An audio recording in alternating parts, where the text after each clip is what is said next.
मैं श्रेया सिंह। आइए गांव जंक्शन के वीकली बुलेटिन में जानते हैं इस हफ्ते ग्रामीण भारत में क्या रहा खास। केसीसी के नए नियमों से बढ़ेगी किसानों की ताकत। भारतीय रिजर्व बैंक ने किसान क्रेडिट कार्ड यानी केसीसी के नियमों में बड़े बदलाव के लिए एक मसौदा पेश किया है। अब कार्ड की वैलिडिटी 5 साल से बढ़कर 6 साल की जा रही है। सबसे बड़ी राहत यह है कि अब केसीसी के पैसों से सिर्फ खाद बीज ही नहीं बल्कि खेती बाड़ी के यंत्र भी खरीदे जा सकेंगे। बजट के नए प्रस्तावों के मुताबिक शॉर्ट टर्म लोन की लिमिट भी 3 लाख से बढ़ाकर 5 लाख रुपए की जाएगी।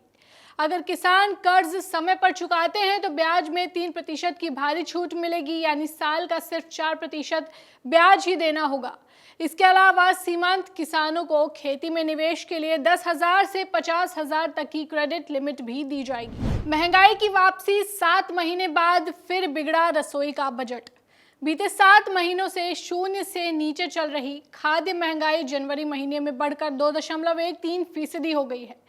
इस उछाल के पीछे टमाटर, नारियल की बड़ी भूमिका है। टमाटर के दाम में 64 और नारियल के भाव में 47% की बढ़ोतरी हुई है।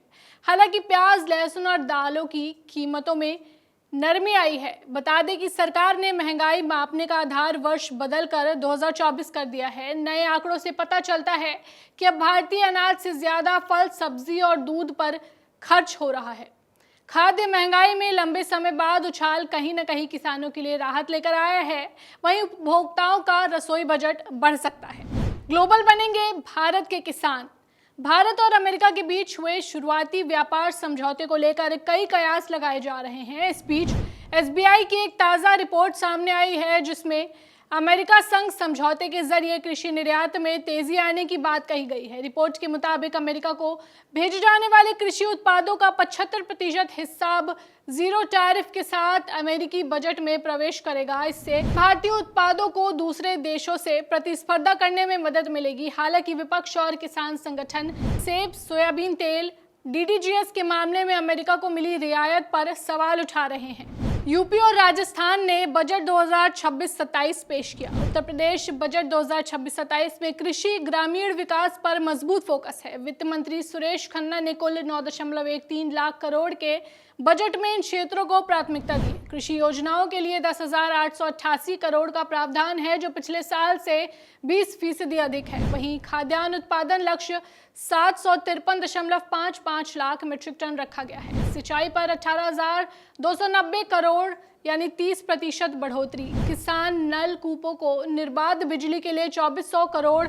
एग्री एक्सपोर्ट हब पर 245 करोड़ का प्रावधान है। यूपी एग्रीज प्रोजेक्ट में विश्व स्तरीय हैचरी के लिए 155 करोड़। एफपीओ रिवॉल्विंग फंड पर 75 करोड़ खर्च किए जाएंगे। ग्रामीण विकास के लिए 25,500 करोड़। मनरेगा पर 5,544 करोड़। एनआरएलएम पर 4,580 करोड़ रुपए का प्रावधान है। पीएम आवास ग्रामीण पर 6,102 करोड़।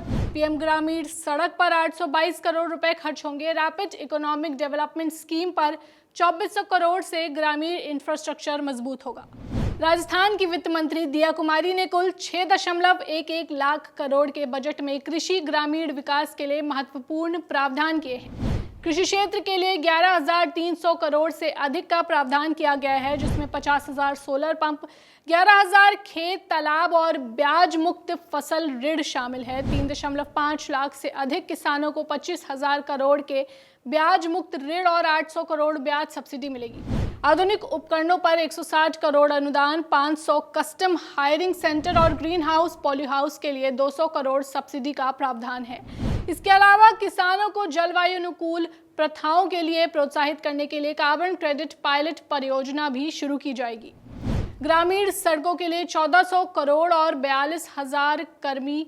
सड़क विकास पर जोर, साथ ही पेयजल के लिए 5,000 करोड़ से अधिक खर्च होगा। मुख्यमंत्री जल स्वावलंबन अभियान 2.0 के तहत 5,000 गांवों में जल संरचनाएं और 3 लाख नए पेयजल कनेक्शन मिलेंगे। जड़ी बूटियों का जादू, औषधीय खेती से किसान मालामाल। सहारनपुर के पिता पुत्र की जोड़ी ने पारंपरिक खेती छोड़ औषधीय फसलों से सालाना 1 करोड़ का टर्नओवर खड़ा कर दिया है। खुरासनी, अजवाइन और पत्थरचट्टा जैसी फसलों से नितिन और सतीश कुमार 14 एकड़ में प्रति एकड़ 3 लाख तक का मुनाफा कमा रहे हैं।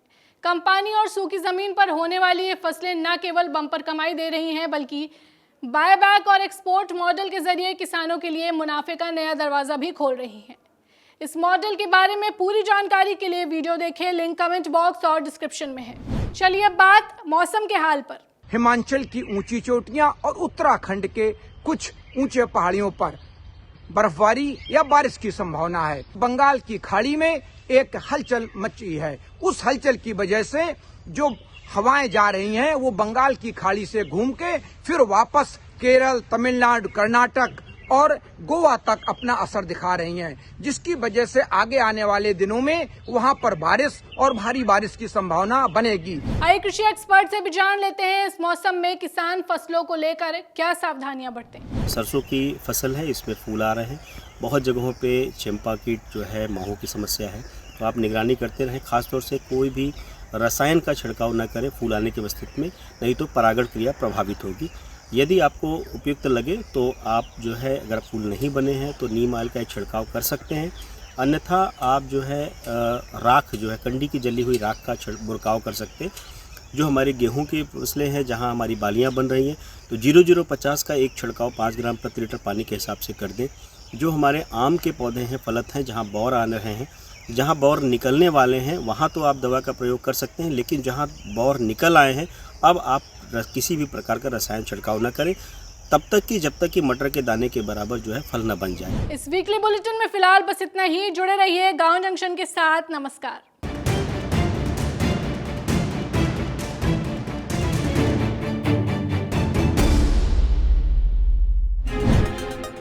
गांव जंक्शन को सभी सोशल मीडिया प्लेटफॉर्म्स पर फॉलो करें। व्हाट्सएप चैनल और जीमेल आईडी पर भी संपर्क साध सकते हैं।